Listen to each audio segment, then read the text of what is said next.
pas être une conclusion, hein, parce que voilà, ce serait pas bien. Voilà. Donc c'est une ouverture, mais comme voilà, c'est ce que je disais tout à l'heure par rapport aux amis, quoi. On s'aperçoit que quand même, on n'est pas seul. Mais le problème, c'est qu'on n'est pas réunis et on est divisé. C'est-à-dire qu'on est dans un monde spécialisé, et on est dans un monde qui ne fait que de nous diviser pour des soi-disant raisons d'efficacité, et ben là, on n'est pas réunis.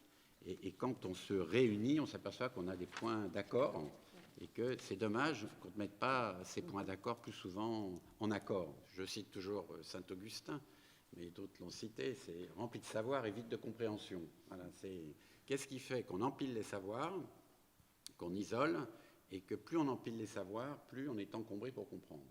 Et donc peut-être que l'essentiel, c'est de comprendre, et après éventuellement d'aller chercher les savoirs pour pouvoir agir. Voilà, c'est le proche et le lointain. Il faut être proche pour comprendre, et puis il faut être loin pour comprendre. Il faut être proche pour voir le réel, et puis il faut être loin. Alors, c'est ça qui va être compliqué, parce que, bon, nous, on est très proche du Pérou, hein, puisque, voilà, moi, je soutiens le Pérou depuis le début. À titre d'exemple, on a fait le relevé de la jungle de Calais pour que cette ville éphémère reste dans l'histoire de l'architecture.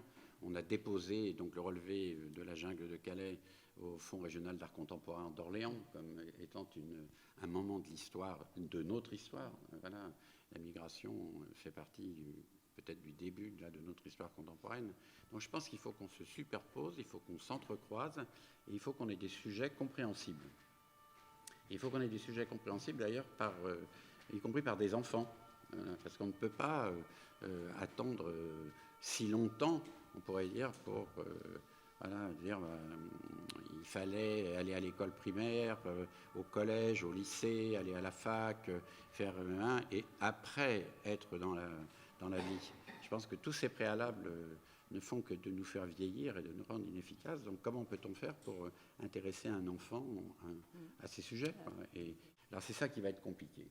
C'est comment traiter tout en même temps et que ce soit en effet on ne peut plus théorique, on ne peut plus politique, parce qu'avec Daniel, en effet, on l'a fait tous les deux comme ça, quoi, en marchant et avancer lentement, parce que voilà, c'est pas du tout une conclusion, c'est un début, quoi. Et c'est drôle parce que tout à l'heure, quand on a parlé des sciences molles et des sciences dures, il y a un entre-deux qui est ni mou ni dur, qui est le rien. Et donc c'est Samuel Beckett qui disait un truc toujours, moi, que je vais noter, quoi. Rien n'est plus réel que le rien. Voilà. Et donc moi je pense qu'il faut prendre un sujet, ce que je dis à tous ceux qui travaillent avec moi et qui sont là-bas, un objet, et c'est le sujet et l'objet qui nous réunissent. Voilà. Et on y rentre chacun avec le savoir que l'on a. Voilà. On se retrouve sur le site internet donc, qui existe désormais, je leur ai dit, tout en minuscule, cher-effet.net. Et comme ça, on aura des nouvelles, y compris des grésillons. Ben peut-être. Voilà. Merci.